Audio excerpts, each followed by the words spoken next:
చెప్పక్క, నువ్వు దాన్ని ఏం చేస్తున్నావు అక్క?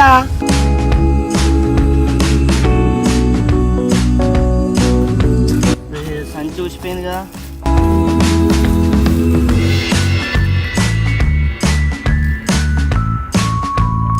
అక్క తంగడి చెట్టు, అక్క తంగడి చెట్టు, తంగే తంగడి సింగే తంగే తంగే తంగే తంగే తంగడి సింగే తంగే తంగడి తంగే తంగే. ఏ ఆగురా. ఆవిడేందక్క తంగడి చెట్టు అన్నావు, తంగడి చెట్టు ఎంజాయ్ చేసుకో. ఇంకేందాక తంగడి చెట్టు ఫోటో వేసుకున్నావు, ఇంటికి పంపా.